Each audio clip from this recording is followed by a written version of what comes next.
Welcome on into the show. My name is Deny Gallagher, and I am joined by the snare campaign provocateur, the artist formerly known as Benny the Botanist himself. It's Benny Horowitz. What's up, dude? We're live. Talk hard. Talk hard. You saw Pump Up the Volume. I did see Pump Up the Volume, and I I'm got a so million questions. excited that you saw that movie. It raised me. It raised me and a generation of people. Yeah. And arguably the first podcast ever made. That's true. Happy Harry Hard-On. So, like, the interesting thing about it is I'm going through, and I caught this for a split second on this thing. Do you know the Nick Kroll show Big Mouth? You know of it, yeah. For like a split second in the bathroom, in the background in this movie, he has like the drawing of what became like the Big Mouth character, and it said Big Mouth underneath it. And I'm just like, Nick Kroll, big Pump Up the Volume fan. Yeah, I mean, I'm so glad you saw it because it's gotten its. If anyone listening doesn't know, this is what year is Pump? 1990. Christian Slater is a pirate DJ in a small Arizona town. That's it. And for someone like me, you know, I see this movie at a certain age, and as much as everybody my age likes to say that they like, oh, I was like 9 listening to Black Flag, you know, they're all full of shit. And we still had awkward years where we didn't know exactly what to listen to.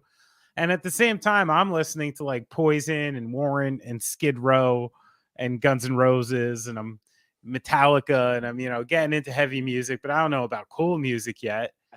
And I get turned on to a movie like Pump Up the Volume, and I'm hearing the Descendants for the first time, who wind up being my favorite band, essentially, you know, and it was because of this movie. I'm like, what is this? I Like Food. Like, what a bizarre song. Like, what is this? And then it kind of kickstarted my love affair with Leonard Cohen, who, if you asked like certain punk rockers back in the day, they'd tell you, oh, well, Leonard Cohen. But I was like, yo, it's in Pump Up the Volume. He likes it. We got unreleased Beastie Boys songs. Yeah.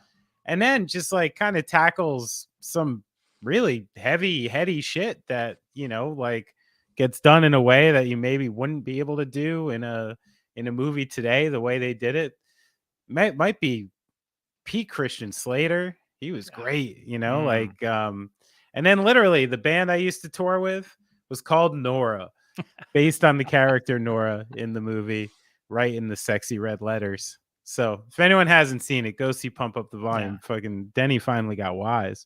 So what's your overall summation of the film? Did you feel pumped, like ready to fight the power after?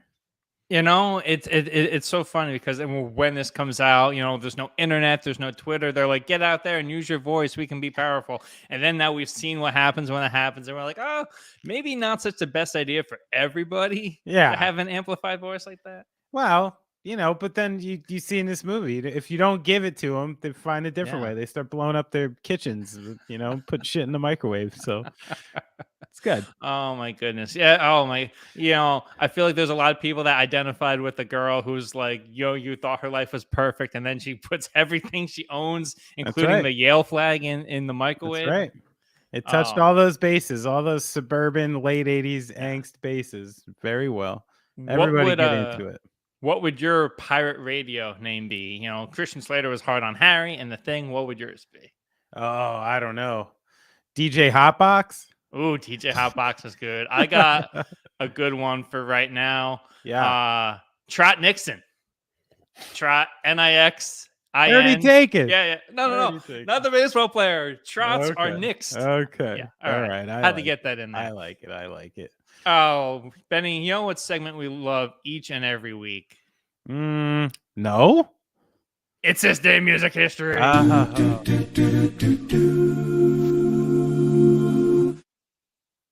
right. What do you got? You know, I might have done this last year, the year before. I don't even care. This day in 1982, while performing at the Veterans Memorial Auditorium in Des Moines, Iowa, the King of Darkness himself, Ozzy Osbourne, bites the head of that.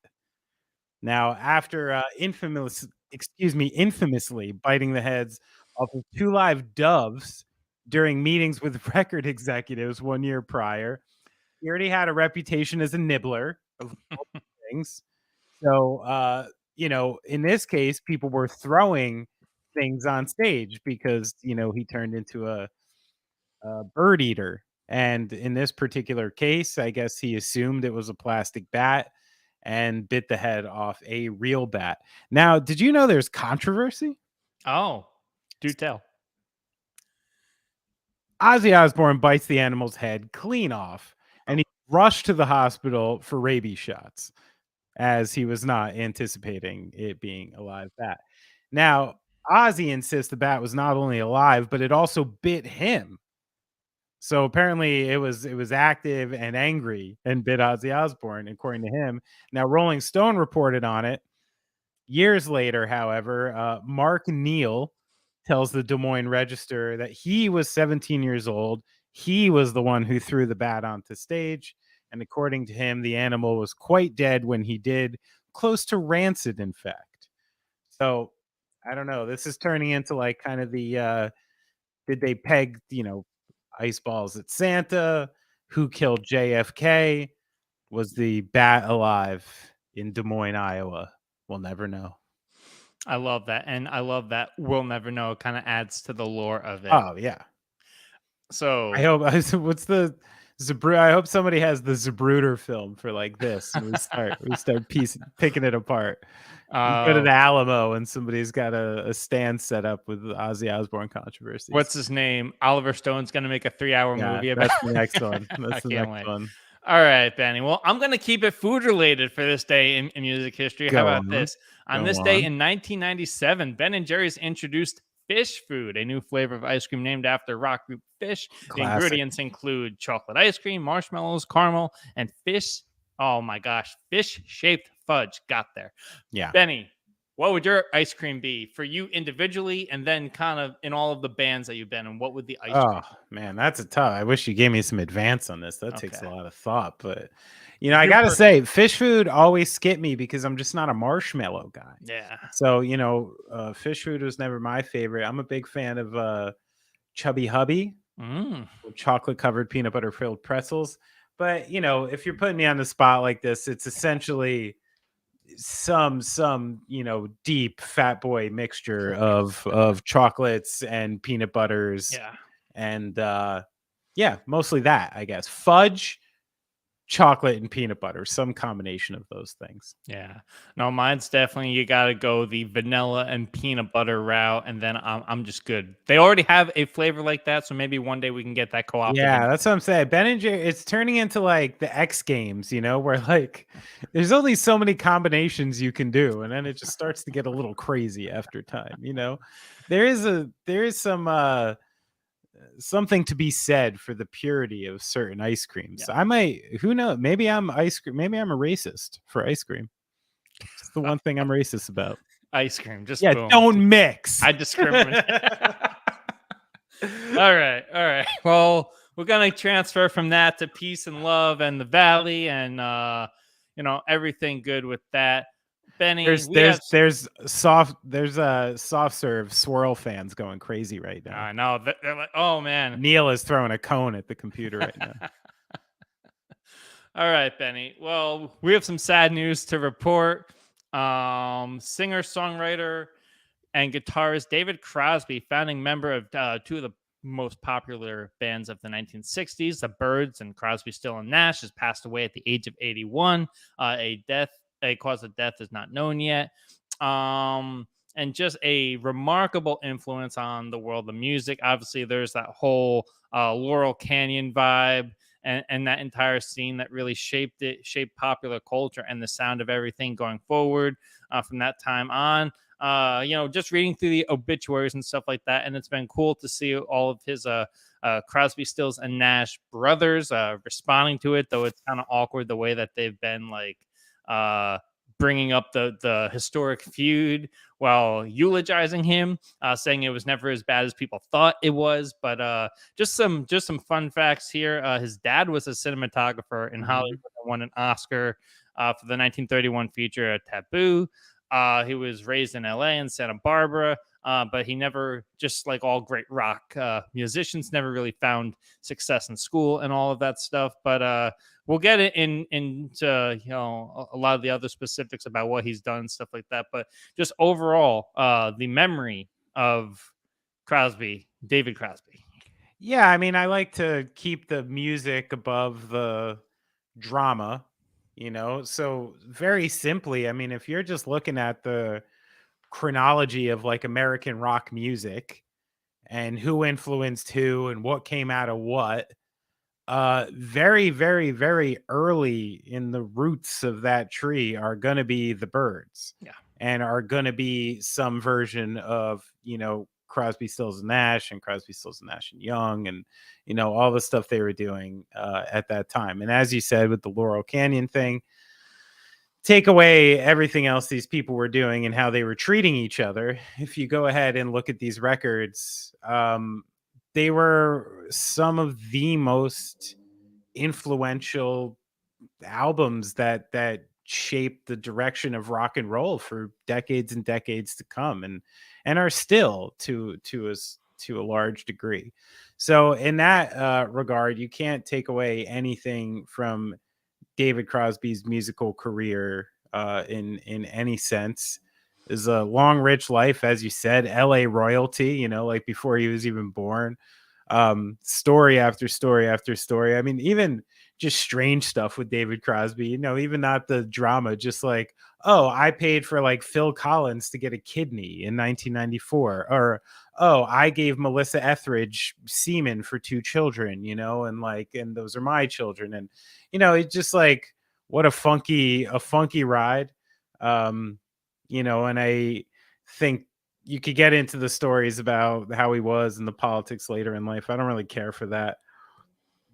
I'm just going to go ahead and listen to the Birds and Crosby, Stills and Nash, and dig on the music, and try to not fudge the whole thing, honestly. Yeah. It's a awesome story, and sure, they dictated the music side of thing, but I feel like they were he was very influential in like band dynamics and stuff like that. So he's with the Birds. He gets fired with the Birds because at Monterey Pop he's sitting in with Buffalo Springfield. Right. Well, not fully, because, and then he goes up and they form the super group of Crosby, Stills, and Nash. Young comes in later and stuff like that, and then they have all of their dysfunction and stuff like that. But has any album had greater just background player than his solo debut in 1971? If I could only remember my name. He had backing from Nash, Young, Joni Mitchell's, members of Jefferson Airplane, the Grateful Dead, and Santana. I mean, come on.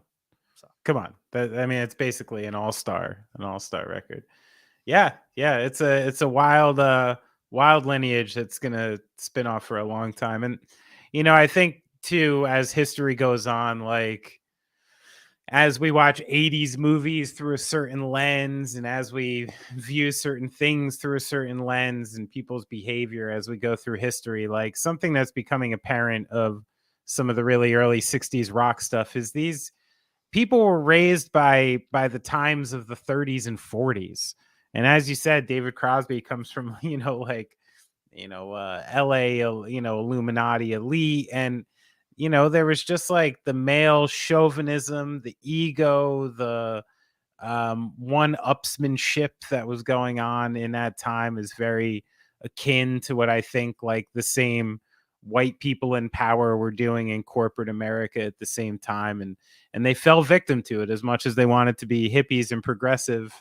Being a hippie and a progressive at that time was still coming out of like the 1940s, and it wasn't quite there yet, So it's as time goes on and we look at people like this, I think we are going to have to like keep abstracting our lens on how we want to see it, Yeah. What's even sadder than that is, I think, the fact that we're just losing a era of people, but a era of people that are have had a big impact on not just like what entertainment is in the 20th century, but just like the sound, and just because they represent something to a lot of people that I think is going to stand for a long time. If you look at great eras of music, you look back to like classical and like Mozart and like stuff like that. In a way, for a lot of people, the 60s was kind of a revolution or a renaissance on a part two. So we're losing that era up through the 70s, like your Tom Petty's and stuff like that. So just sad all around. We got to cherish these people while they're still here. I agree. All right. Well, we're just going to keep the hits coming because since we last potted, we lost another giant. Jeff Beck passed away. The celebrated guitarist who played with the Yardbirds and led the Jeff Beck group. He died on January 10th at age 78. Benny, kind of same thing here. How would you remember Jeff Beck? Yeah, I mean, it's interesting that, I hate to like AB these guys just because they happen to die around the same time, but he was part of a very separate musical movement, but the very, very, very early part of it that was wildly and massively influential. I mean, this crew of people who came out of the Yardbirds, and that era at the time. I mean, we're talking about Eric Clapton and Jeff Beck and Jimmy Page, and you can all like, know what those people separately went on to do musically, and this is like the core of it was these people meeting, playing guitar together, becoming obsessed with American Black blues, essentially stealing it and doing their own version and turning it into this and making it, accessible to the masses and stuff like that. And the Yardbirds are one of the bigger examples of that. But then Jeff Beck's career went quite a different way because as David Crosby, I think, led a life of songwriting essentially, where you're just always trying to craft these like perfect songs. Jeff Beck, I think, turned into more of like a guitar virtuoso, and if you hear stories about him, he might have been destined for that. Some people don't do so well in a band. Some people don't have that kind of makeup and don't play nice and have too certain of an idea of what they want to do to be able to do it. And, from the 70s on, Jeff Beck just went ahead and like was making his records with his people the way he wanted to do it. And for the most part, like shied away from the limelight and didn't really, play that part of the game. And I think musically, as far as like the physical playing of the instrument, the speed, the technique, the different ways to incorporate different sounds and things, like Jeff Beck is up there, among the all-time greats of rock guitarists, and it's pretty undeniable.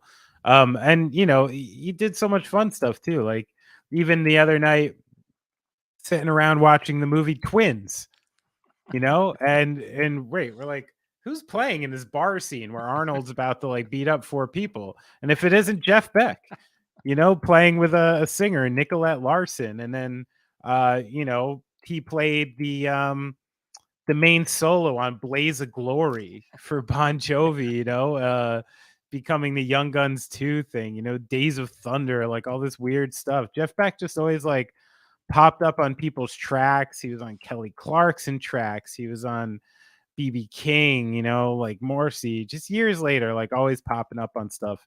Sadly, popping up with Johnny Depp towards the end, but we won't hold that against him. Oh yeah. So yeah, another one. I mean, these are two. As far as the thing I do, like playing rock music and being in a rock band, these are two of the biggest icons there are. One of my favorite things when doing all of this Jeff Beck research is that he had his hands insured for close to $8 million and his thumbs. So his fingers and thumbs were famously insured for that don't forget the whammy bar. That's right. You're right. You got to keep that. How do you know anybody that's ever done that? Not personally, no, but I've heard about a lot of people who do it, and whatever, fuck it, it's smart, like imagine the amount of money like Bruce Springsteen loses if he breaks his wrist and has to rehab for a year and a half. Like, the kind of shit people insure out there, like, sure, it's fair. Yeah. I tried to insure one thing one time, which was my favorite drum set. And they told me since it leaves the house, it's not allowed to be insured. Oh, wow. And it was certainly not going to stay in the house. So I guess that's what they told Chet Holmgren too. I guess that's why he couldn't get insured before. Stop I it! know. I'm sorry. Too soon. Stop Too it! soon. No, no Chet Smoke. Come on. No, but super interesting to kind of see. These like young athletes kind of go like that same way of like you can insure anything, I guess, as long as you're willing to pay or somebody's willing to pay for you. So super interesting. I think so. Yeah, but just last notes here, Jeff Beck, got 8-time Grammy winner, as we said, in the Rock and Roll Hall of Fame, both as a solo artist and as a member of the Yardbirds. So just an incredible legacy, and both of these guys will be missed. You're losing fundamental knowledge of rock and roll with these guys leaving the planet. Yeah, 100%. These are people I both with both of these. I wish I could have called my mom to chat about it. Would have given me tons of info. Yeah. All right. Yeah, those are always hard when like people pass and someone that has like left your life was also deeply inspired and you're like, oh, I wish I could make that call, but I wish I paid attention more to how many long diatribes I heard about Jeff Beck. Well, big ups all around. All right, Benny. Well, we have something to celebrate. And it's Madonna's The Celebration Tour. On Monday, Madonna announced dates for her Celebration Tour, which, according to her website, will take us on Madonna's artistic journey through 4 decades and pays respect to the city of New York, where her music career began. I'm excited about this. I'm sure you're even more excited about this.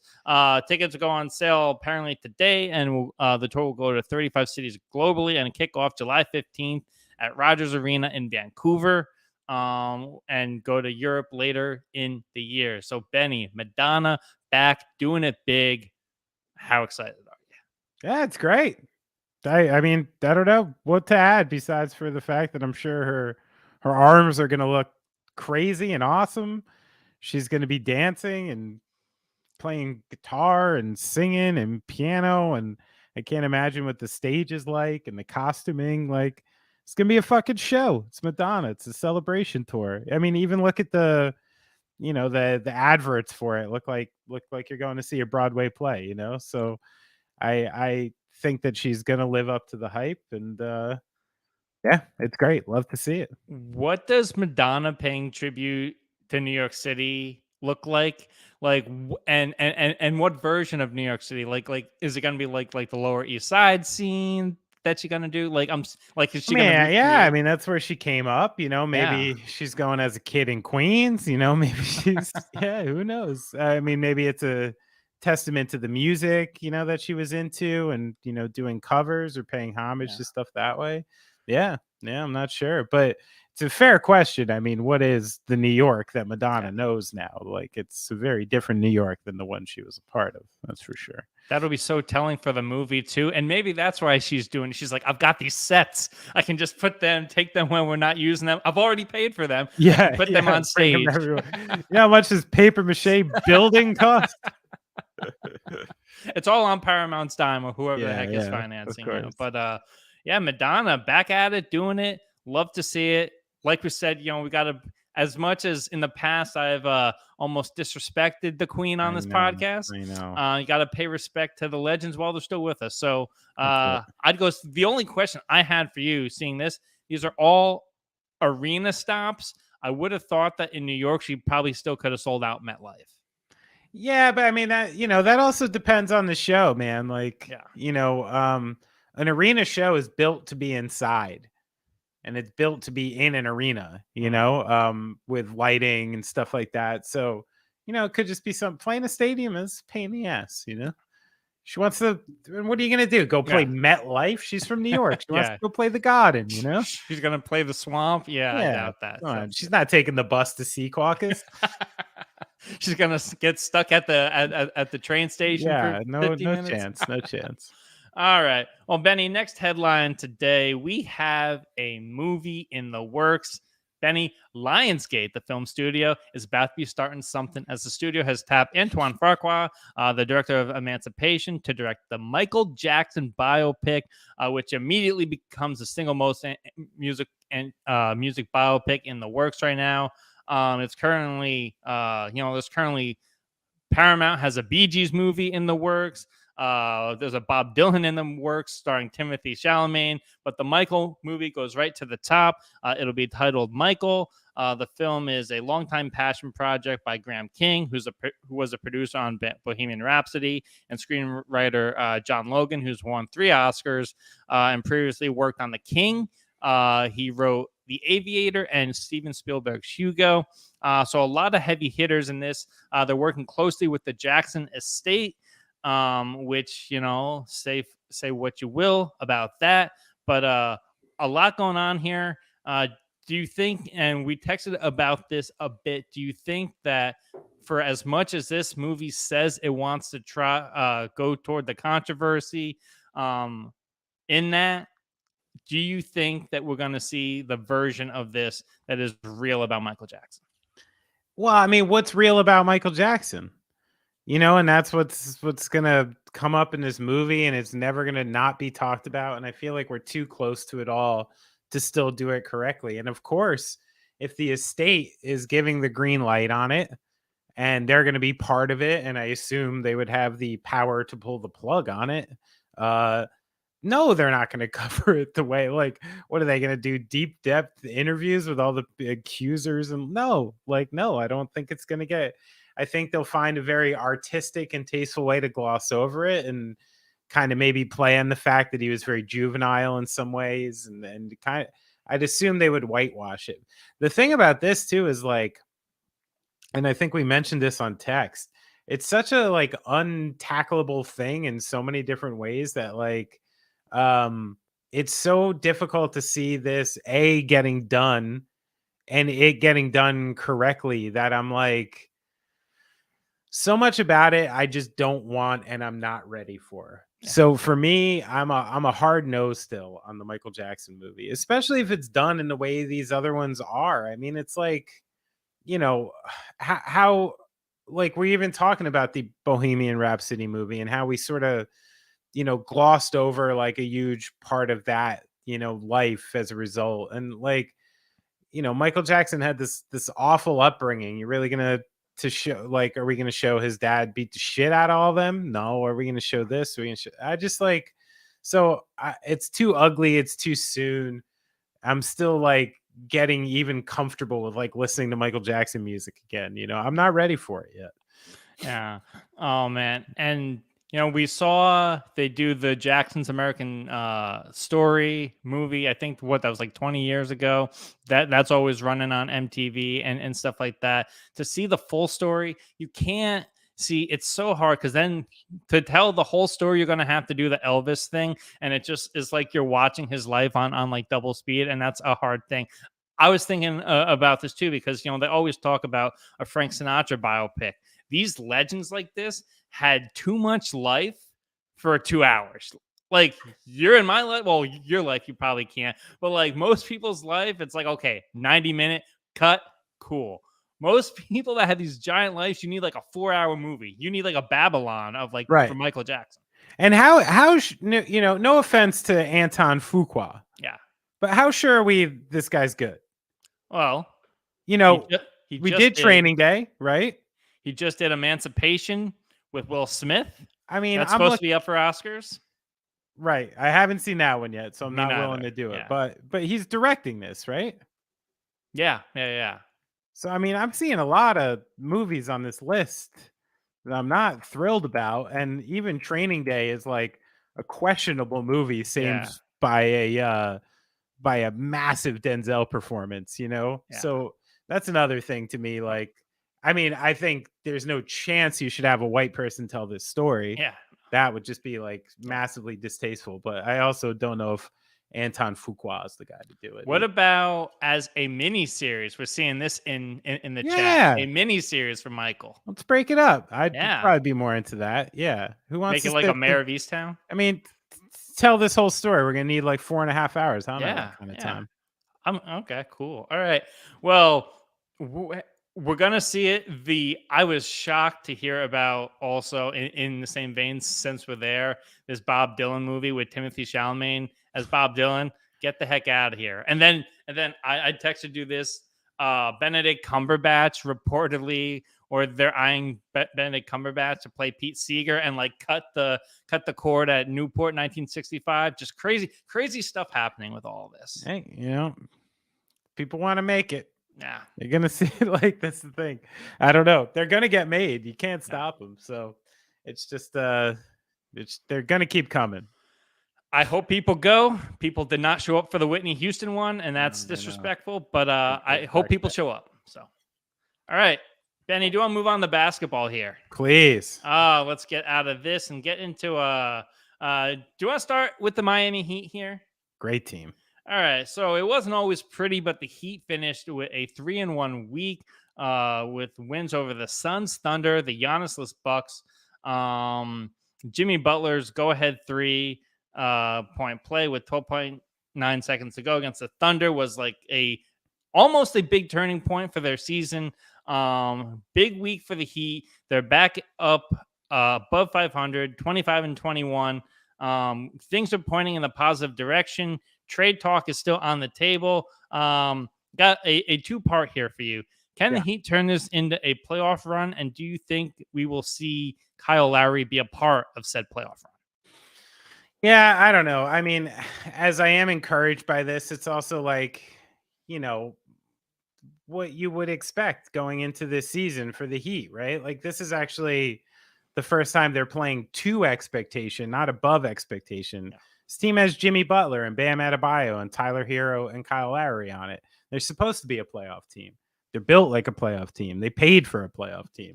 So I think what we're seeing in the last couple weeks and making a nice run and having some nice wins is what Miami should have been doing the whole time.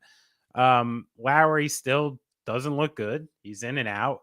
And this depth is certainly questionable as you get into it. So I'm encouraged by what I see in Miami, but I think, the way the season's flushing out, sure, if you have a healthy Jimmy Butler and Bam Adebayo on your team, you're going to be a 500 team and get through most of the stuff and have a couple good wins. But I'm still not seeing the makeup of this team cracking, one of the better teams in the East or certainly the West. So I think they are in trade land if you actually want to make something else happen. I'm just kind of unsure where that would be. Do they go back to the well and try to, go up with Toronto and try to make a deal there? Maybe Lowry goes back, and I mean, Masai seems to be wanting to make moves.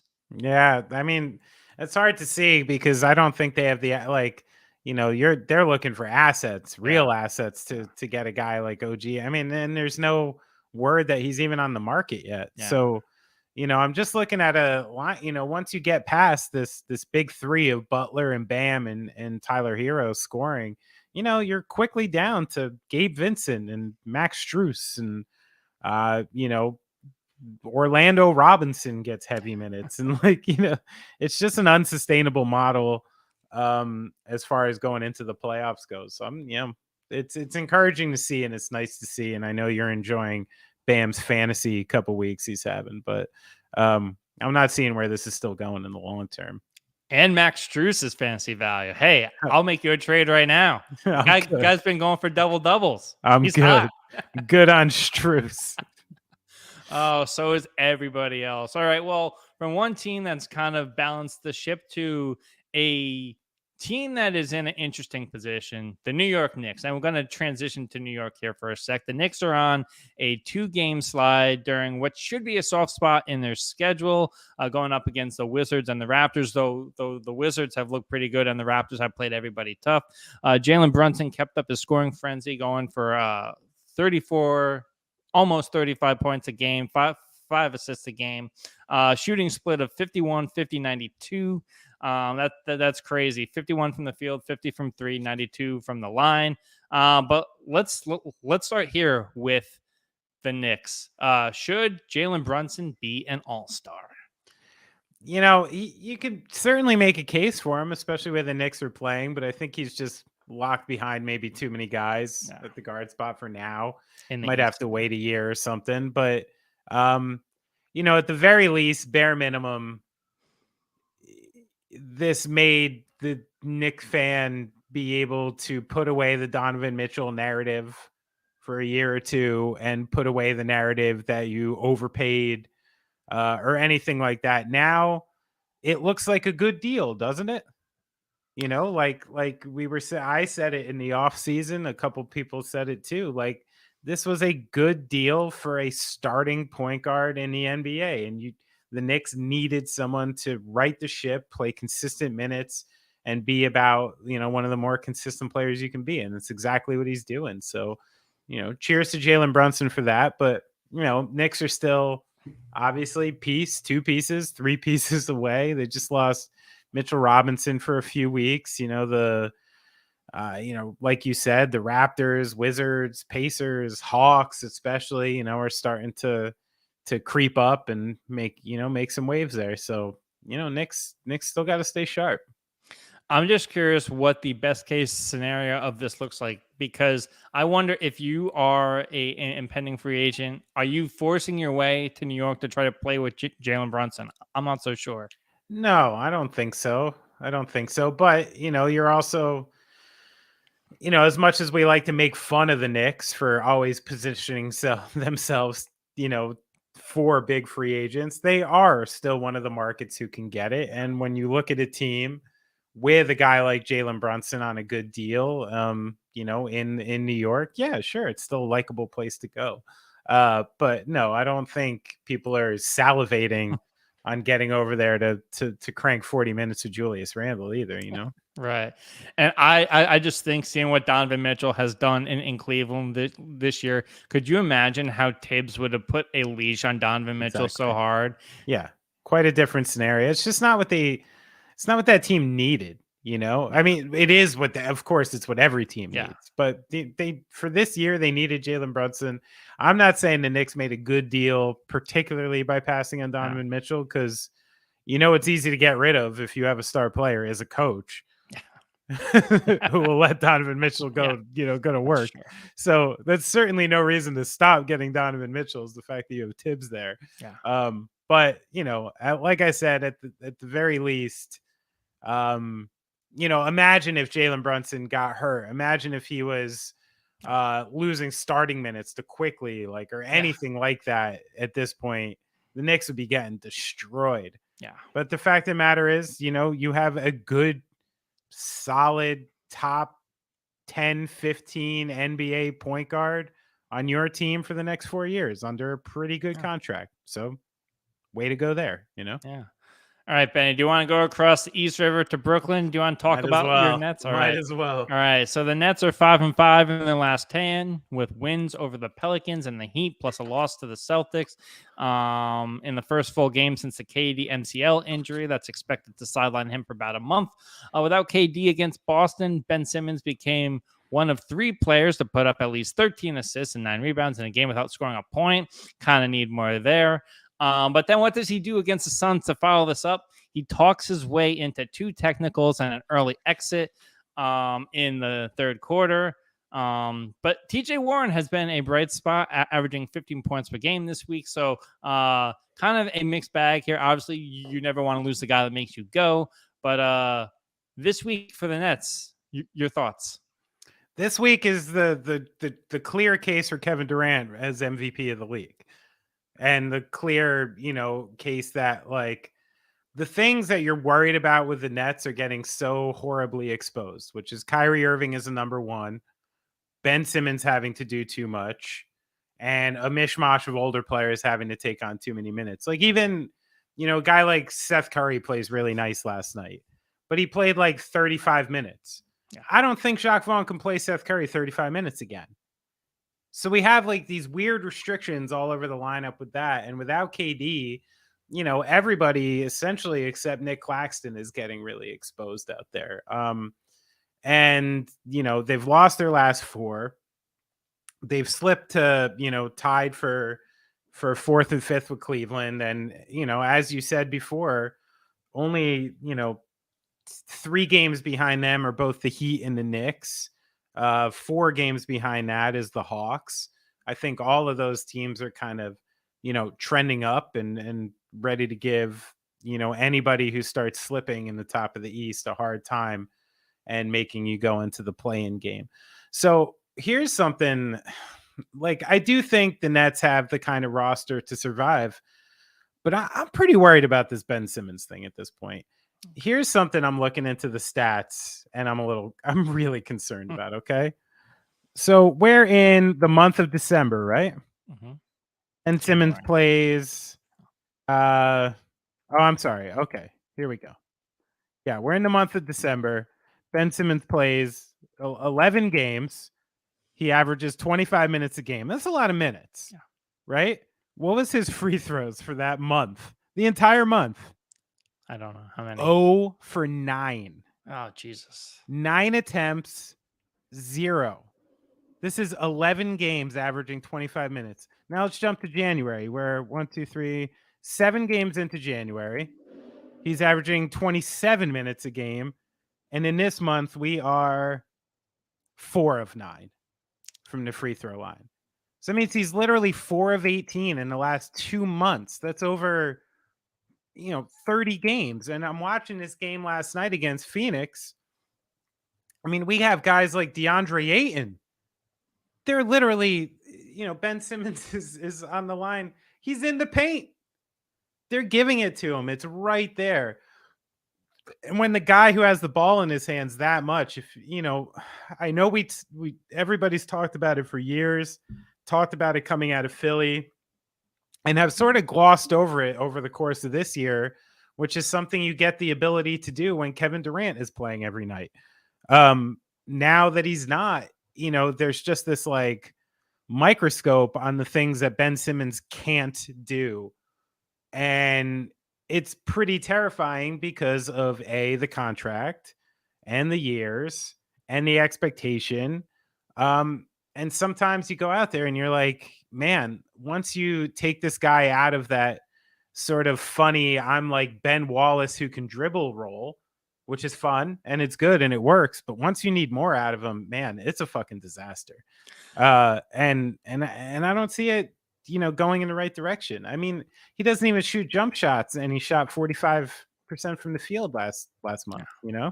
So that's a big concern. And Kyrie getting this many minutes with this much pressure, we kind of all know where that's going to go, which is, I'm going to get 25 something points a night on very high usage, low efficiency, and we're not going to win a lot of games.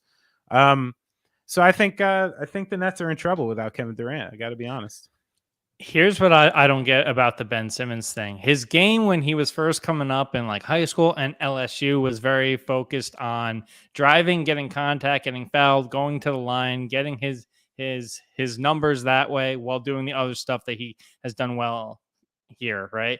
Yeah. Once he got to the NBA, I just don't understand. Is it like a confidence issue? Is it his back thing that always makes him shy away from contact? In the NBA, you need to eat at the line. He's just not doing it. Yeah, I mean, you're asking the same questions people have been asking for years. The same one is like, why didn't you dunk the fucking ball? And I think, there is a point with the shooting where you got to get to a point where it's just like, is this Chuck Knobloch throwing to second? Yeah. Is this Markelle Fultz a couple years ago? Like, is there just something weird going on? And like, and once you just get the ball in your hands and that, like, I don't know. I'm not here to psychoanalyze Ben Simmons. All I'm here to do is look at the fact that this guy can't put a ball into the hoop. Yeah. And you have the whole deal.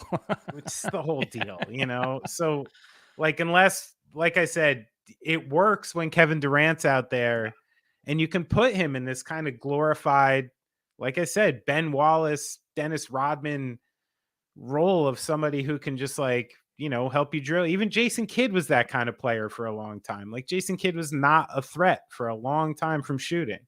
He eventually, as he got older, had to manage to learn a perimeter shot to stay, to stay in the league essentially. Yeah. But it is possible to exist, but Ben Simmons is just not finding the way to exist yet. Maybe he needs to end up in Dallas with Jason Kidd to learn how to do these things. I don't know. Sounds great. Do you want to get optimistic here and happy and talk about the brooding love affair that we're having right now on the League Pass? Please. Shout out to Cody Bradley, the one Oklahoma City Thunder fan I know, was just at a game. Oh man.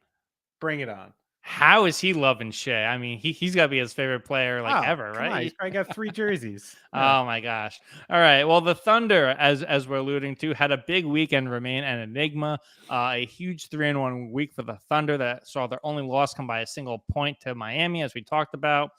OKC dropped 133 points and a 19-point road win over the Sixers on Thursday, and put up 120.9 points per 100 possessions, which is crazy. Shea Gilgeous-Alexander did his thing, averaging 31 points.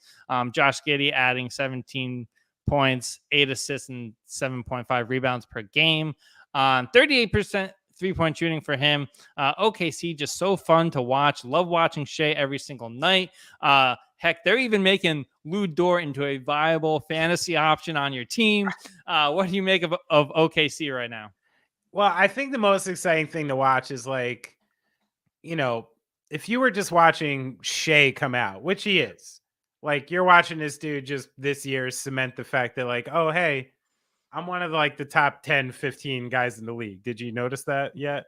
And I think he's making it pretty apparent, and it's becoming so consistent that no one thinks it's a fluke. Like this is real. He's real, and he's here, and he's good enough already that he's not going to let a team be bad. So I think fundamentally, Shea has just changed the whole idea of what is going on there within like 2 months, right? Like how we went into the season thinking about Oklahoma City and how we're thinking about them now, where it seems absurd to start tanking, like that seems nuts. Yeah. And when you went into the season, we're like, oh, Chet's gone for the year. You're like, great, tank again, put Shea in the trash again. And then all of a sudden you have Chet and Wembanyama and blah, blah, blah. Just not going to happen. But the cool thing about it is watching that core develop, as you said, like Giddey's taken a step. He's a much better shooter and more aggressive than he was last year. Dort's a good player, as long as you don't ask him to do too much on offense. And then there's Jalen Williams, the wing player, yeah. Jalen Williams. I don't know how we're supposed to determine these guys.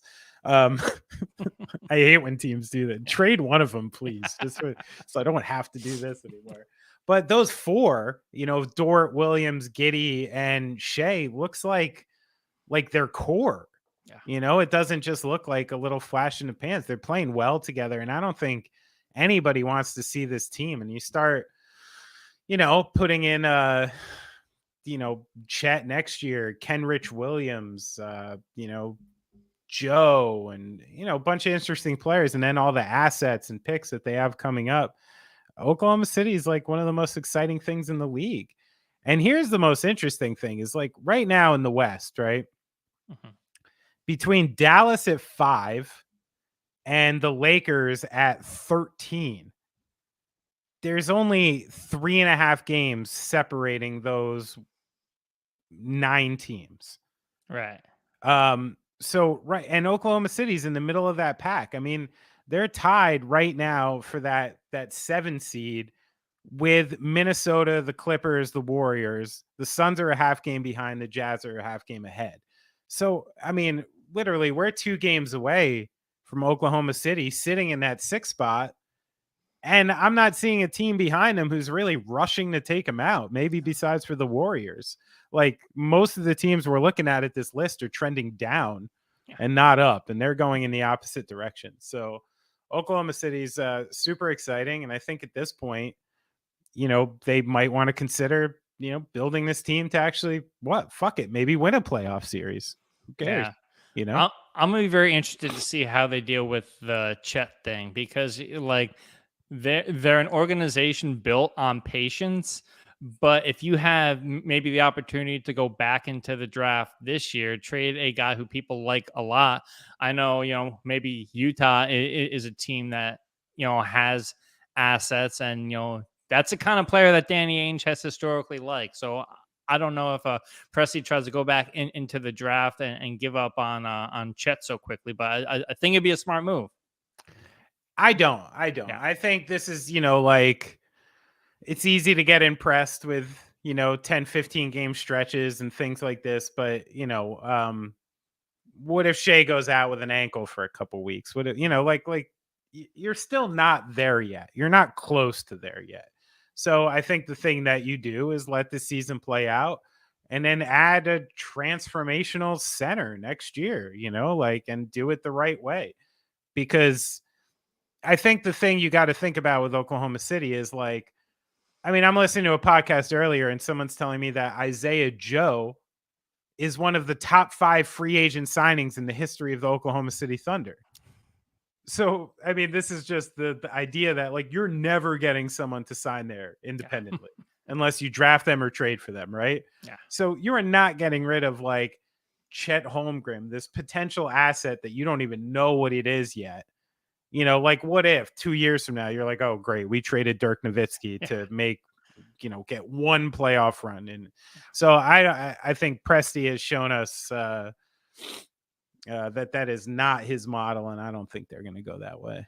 I was more saying to try to get another younger player because who knows? Chet may be Embiid where he misses 2 years and becomes an MVP candidate. We have no idea. But. Well, he's never going to be that thick. Yeah, exactly. I don't know if Chet shows up next season and he's as thick as Embiid, we got to start testing that kid for something weird. I just there is a great history of players that look like him not having the longevity and the success that they want. I've stayed true on this. I don't see it. I think he's a great player, but in the NBA, man, it's a different game. You know what? It's I've never seen the kid touch a basketball in an NBA game. So yeah, who knows? Fuck do we know? Yeah, exactly. We're just 2 people on YouTube. Yeah. All right. Well, before we get out of here, we got to talk about LeBron. LeBron on the shoulders of his media thing, and I think we touched about it. Y'all know what the fuck should be happening here. Headline a few weeks ago that we talked about in regard to the trade deadline. He is now 284 points away from breaking Kareem Abdul-Jabbar's NBA all-time scoring record. The final piece on a convincing resume for the greatest of all time. I got to ask you this question. Yeah. Do you think with the rate that he's been scoring, because this has been turned back to clock scoring, is he trying to get this done before February 9th and get out of there? Or is he just trying to get this done as fast as possible? I have no idea. Usually I like to think that LeBron is playing games, doing things intentionally. I'm trying to do this, I'm trying to do that. Honestly, right now, he is trying to desperately win basketball games. You bought it. You bought it. Are you watching these games? I'm watching literally arguably or inarguably the greatest basketball player ever out there balling. Yeah.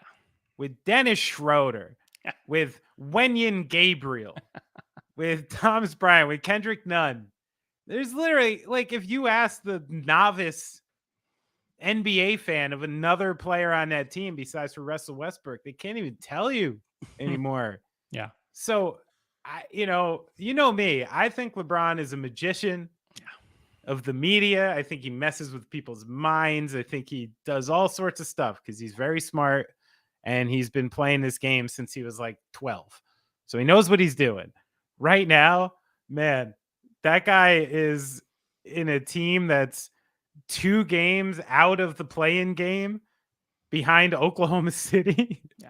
And I think he's really desperately trying to tread water until Anthony Davis comes back.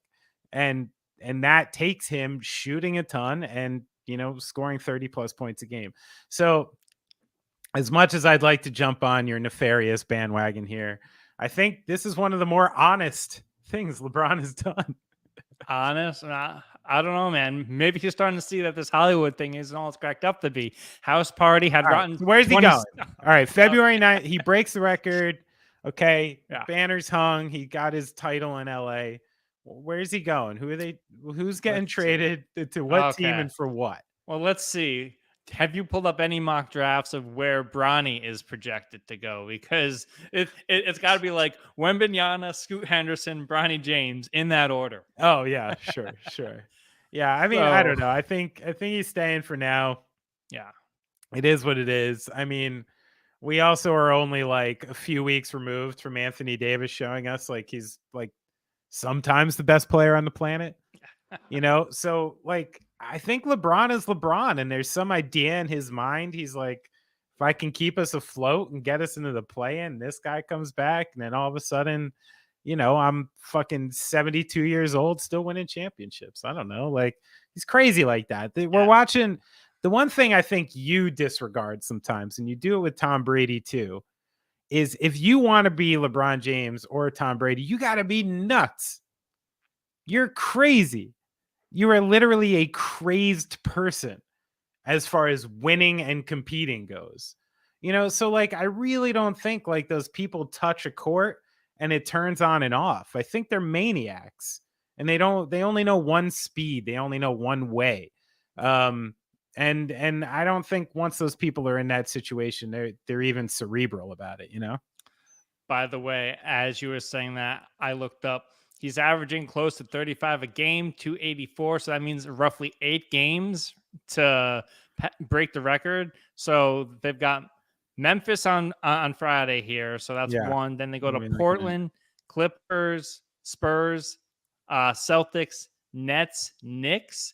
Guess what game is game 8? Hold on. 1, 2, 3, 4, 5, 6, 7. He could potentially do it if he just goes nuts. He could potentially do it Tuesday, January 31st against the Knicks at where else than Madison Square Garden. That seems pretty. So that's with 35 a game. Yeah. Would be putting him to the Knicks. And it would be before the February 9th trade deadline. Win-win for all sides. Yeah, like I'm looking at this schedule here, and this is where you're right about LeBron. Because game 7 is Brooklyn. Game 8 is New York at the Garden, which would obviously be a great place to break the record. Yeah. Game 9 is at Pacers. Yeah. Game 10 is at the Smoothie King Center. Yeah, no. And then you got back home again against OKC. So I do think he's probably eyeing that. Like he probably does want to break this in the Garden, just narrative wise. And I'm even looking. I mean, the ticket resale on that Knicks game is crazy. Is already you can't get in the building for less than $175. So I would love to see a real race against the clock February 9th against the Bucks. He's trying to get like Mr. 3000 style, like 2 more points before he gets traded. I'd love to see that happen. Yeah, it would be great. It would be great. But, as I've noted many times on the show, here at the Tune-Up, we celebrate greatness. Yeah. I'm greatest. He is the greatest when he does this. I'm happy to see LeBron do it, and I'm stoked. I'm glad he's got the backing of Kareem. Should just be a joyous thing all around. Yeah, plenty of joy all around this podcast today. Plenty of ways to get in contact with the show. You can email us at thetuneuppodcast@gmail.com. 2 P's in there. Follow us on all the social platforms at the TuneUp HQ. Be sure to subscribe on YouTube. We're coming at you this way and that way. All the good content right in your inbox. It's crazy. If you want to follow the Snare Campaign Provocateur on Instagram, he is at Benny Horowitz. I'm at Deny Gallagher. Ben, you got anything else? Yeah, Denny, talk hard. Talk hard. Oh, man, I should have had what he had off the top of his dome at the end of every broadcast where he just signs out. Like, imagine if we just right now, Sopranos faded to black, and that's it. We're not fading to black. I'll be outside of your house in 5 minutes with a Jeep. Ready to go. Ready to rip around. The show has ended. Go in peace. You've been watching and listening to The Tune-Up.